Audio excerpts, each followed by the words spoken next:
मुख्यमंत्री डॉक्टर मोहन यादव ने विभिन्न महत्वपूर्ण विषयों को लेकर संबोधन दिया। उन्होंने भावांतर योजना के संबंध में किसानों को मिलने वाले लाभ और सरकार की प्रतिबद्धता पर प्रकाश डाला। केंद्रीय बजट पर प्रतिक्रिया देते हुए मुख्यमंत्री ने कहा कि यह बजट प्रदेश और देश के विकास को नई दिशा देगा। वहीं गिर जंगल के संरक्षण को लेकर पर्यावरण संतुलन पर जोर दिया गया। पशुपतिनाथ लोक के लोकार्पण को सांस्कृतिक विरासत से जोड़ते हुए ऐतिहासिक बताया गया। वहीं रीवा मेडिकल कॉलेज को स्वास्थ्य सेवाओं के विस्तार की दिशा में अहम कदम बताया गया। मुख्यमंत्री ने कहा कि सरकार विकास, स्वास्थ्य, पर्यावरण और संस्कृति सभी क्षेत्रों में संतुलित कार्य कर रही है। केंद्रीय बजट की आज भी मैंने प्रेस कॉन्फ्रेंस ली, आपने सबको लेनी होगी सारे लोगों को।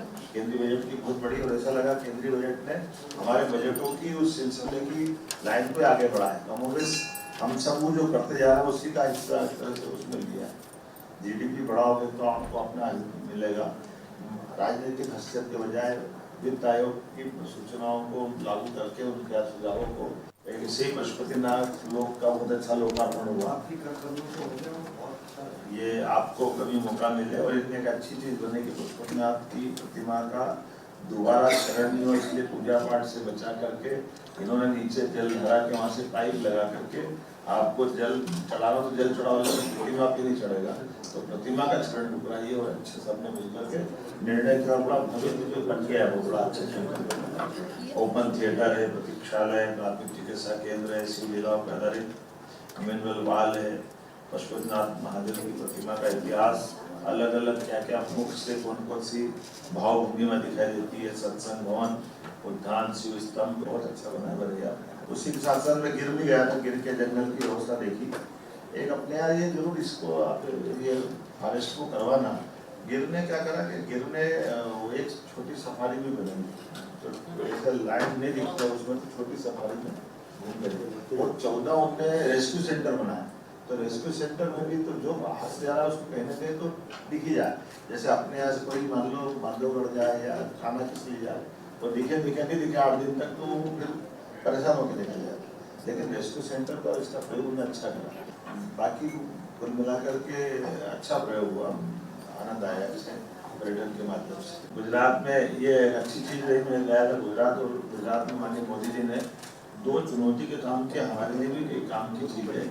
एक तो कच्छ भुज में 12,500 से ज्यादा लोग 2001 के 26 जनवरी के अवसर पर जो घटना घटी, तो कई मकान ये काल कमलित हो गए, बहुत प्रश्न में थे। ऐसे में उनकी इकोनॉमी कैसे बढ़े, उनको कामकाज कैसे मिले।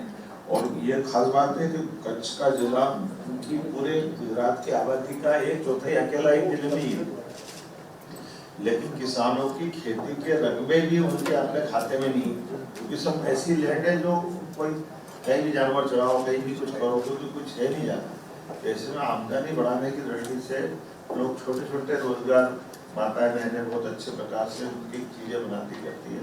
तो टेंट सिटी के माध्यम से वो सारी चीज बेचने के लिए 4 महीने का बड़ा मेला लगता है। एक अच्छी बात यह है कि जैसे इको सेंसिटिव जोन में हम पक्के निर्माण नहीं करा सकते, और टेंट सिटी के माध्यम से रोजगार के अवसर रुकने की व्यवस्था हो जाए और बाद में मार्केट बने, ये बड़ा अच्छा प्रयोग लिया। भावांतर योजना के आधार पर जो नलागढ़ में कार्यक्रम हुआ, माननीय मुख्यमंत्री जी के क्षेत्र में बड़ा भव्य कार्यक्रम हुआ, जिसमें अब तक 7,10,000 से अधिक किसानों को, इसमें 1,17,000 से अधिक किसानों के खातों में 200 करोड़ की राशि डाली गई। तो बड़ा लाभ है। भावांतर योजना के बलबूते पर आने वाले समय में सरसों और बाकी फसलों को भी अपन आगे बढ़ेंगे, जो खास करके तिलन वाले। रीवा मेडिकल कॉलेज के लिए बड़ा काम हुआ है। लगभग हमने जो योजना बनाई थी पहले, भोपाल, इंदौर, उज्जैन, जबलपुर में अत्याधुनिक मशीनों के माध्यम से खासकर पुराने मेडिकल कॉलेज की क्षमता और बढ़ाएं, तो लगभग ये 750 बेड की नई मेडिकल सौगात रीवा को मिली। 1500 से 2400 के ऊपर ये आगे बढ़ जाएगा मेडिकल कॉलेज की बेड क्षमता। बड़ा ताज़ा खबरों के लिए लाइक, फॉलो और यूट्यूब पर सब्सक्राइब कर बेल आइकन दबाएं। साथ ही हर अपडेट के लिए विजिट करें swedeshlive.com।